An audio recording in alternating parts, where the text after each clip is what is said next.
Welcome back, everybody, to Mr. Christiano Reads. Today, I'm going to continue reading Captain Underpants and the Invasion of the Incredible Naughty Cafeteria Ladies from Outer Space.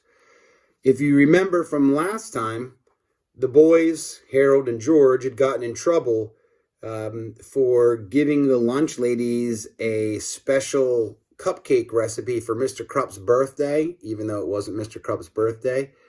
The lunch ladies made the cupcakes and ended up mixing up that solution that the boys had told them from Mr. Fide's class, and ended up making exploding cupcakes, and ended up going into the school.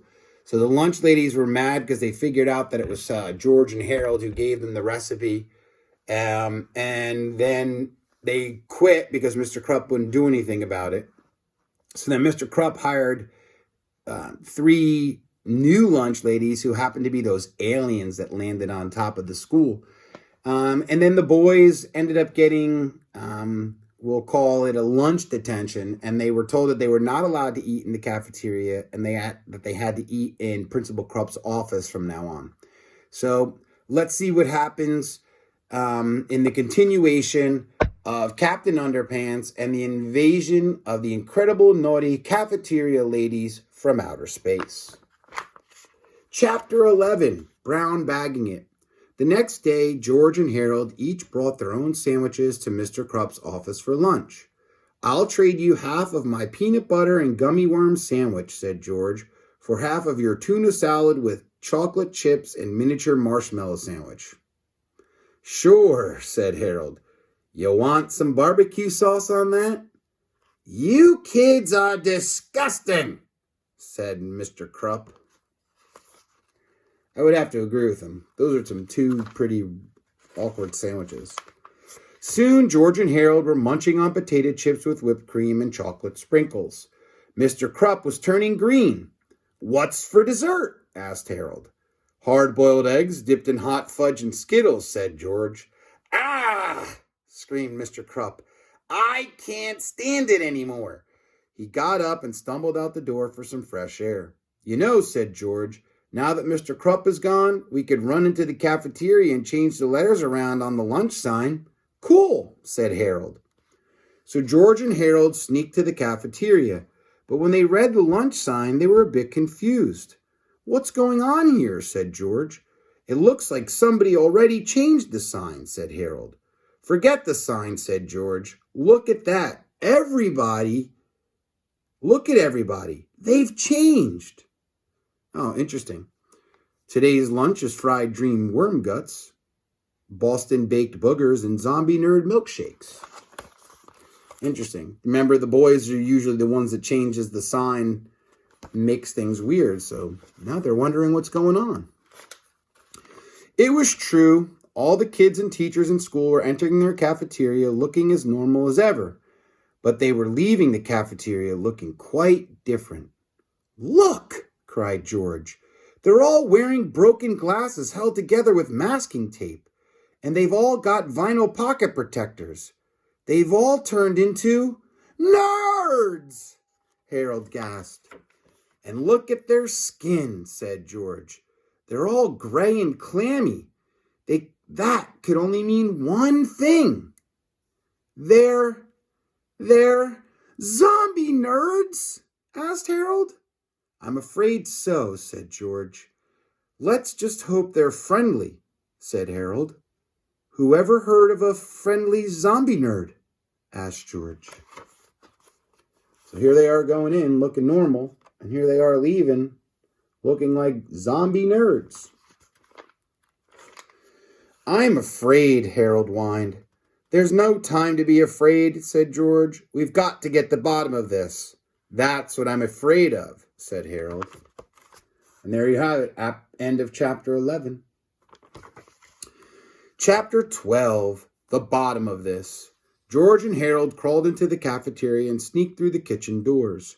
There, they hid behind a table while the incredible naughty cafeteria ladies from outer space discussed their plans to take over the world.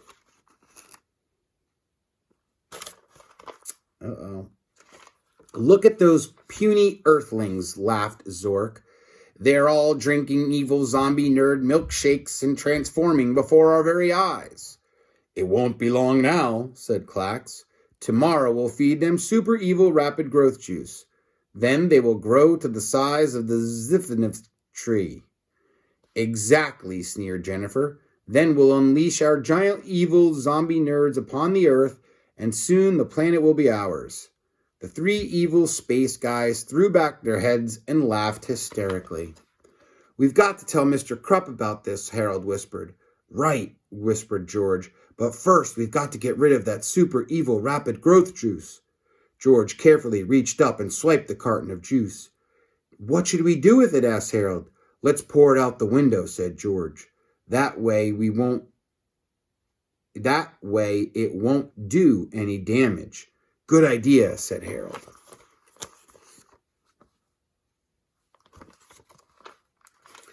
While the naughty cafeteria ladies continued laughing, George quietly emptied the carton of super evil rapid growth juice out the window. You know, whispered Harold, Mr. Krupp is never going to believe the sinister cafeteria ladies from outer space have turned everybody into evil zombie nerds. Sure, he'll believe us. He's got to believe us, said George. I hope he believes us. So there you have it. End of chapter 12. Chapter 13. He doesn't believe them. That's the most ridiculous story I've ever heard, laughed Mr. Krupp. But it's true, cried Harold. Yeah, said George. Everybody in the entire school is an evil zombie nerd. The kids, the teachers, everybody. All right, said Mr. Krupp. I'll prove it to you. He pressed the button on his intercom and called for his secretary. I wonder if the secretary is turning into a nerd too. She wasn't in the cafeteria. Soon Miss Anthrop entered the room. She was dressed in a pink polka dot polyester dress with orthopedic knee-high stockings and ugly brown arch support loafers. See, said Harold, she's dressed like a nerd. She always dresses like that, snapped Mr. Krupp. But she's gray and clammy and reeks of freakish zombified death, cried George. She always smells like that, Mr. Krupp argued. And she's always gray and clammy too. George and Harold had to admit that the school secretaries were not very good subjects to compare and contrast with evil zombie nerds.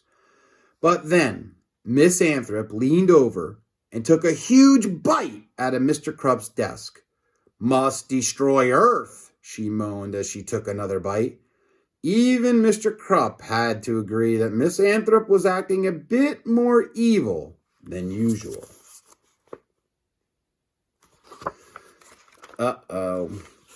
So George and Harold took Mr. Krupp down to the cafeteria to confront the evil lunch ladies. Suddenly, out of the shadows stepped the evil Zork. Gotcha, Zork cried as he grabbed onto Harold's shoulders. Ah! Screamed Harold. He squirmed away, pulling Zork's gloves off and revealing two slimy tentacles. See, Mr. Krupp, said George, we told you they were space guys. You fools, screamed Zork. Now we will destroy you. The evil Zork pointed his tentacle at George, Harold, and Mr. Krupp and snapped his finger. Suddenly, Mr. Krupp began to change. What happens when you hear that snap sound? Could it be? A heroic grin spread across Mr. Krupp's face. He threw out his chest, placed his fists on his side, looking quite triumphant. Oh no, said George. The evil space guy just snapped his fingers. Now Mr. Krupp is turning into you-know-who. Hey, wait a second, said Harold. Tentacles don't have fingers. You can't snap a tentacle. There's no time to argue the physical improbabilities of this story, said George. We've got to stop Mr. Krupp from changing into Captain Underpants before it's too late. And there you have it. The end of chapter 13. Chapter 14. Mr. Krupp turned and... chapter 14. It's too late. Mr. Krupp turned and dashed out the door. His clothes flew off behind him as the hallways echoed with jubilant proclamations about the superiority of underwear. So there's your picture of Mr. Krupp running out the door, throwing his clothes behind him. George and Harold dashed after him, but the door was quickly blocked by Zork, Clax, and Jennifer. "You want to get out of this kitchen?" the evil Jennifer mocked. "You gotta go through us." George grabbed a rolling pin. Harold grabbed the cast iron frying pan. "I sure hope we don't have to resort to incredibly graphic violence," said Harold. "Me too," said George. So there you have it. Chapter 15. The Incredibly Graphic Chapter, Part 1, in Flip-O-Rama.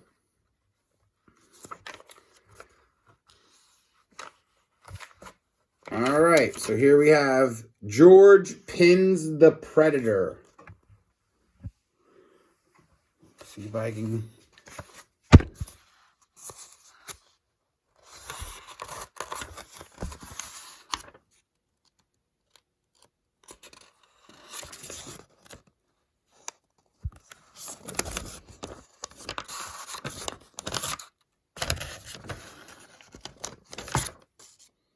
Hard to do.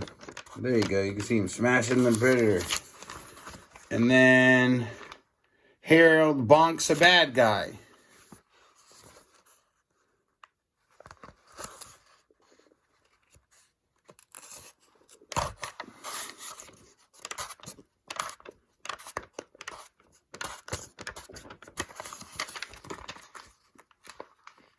And then George and Harold save the day. For now.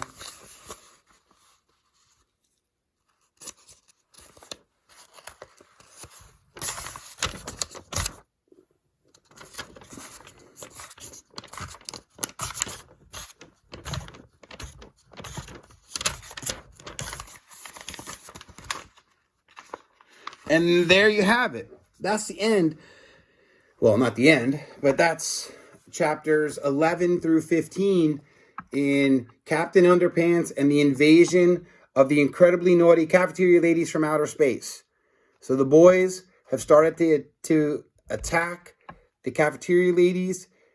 Mr. Krupp has turned into Captain Underpants, and we're going to have to wait to see what happens next. All right? So everybody have a great day. I look forward to you coming back and hearing the rest of the story tomorrow and the day after until we're finished.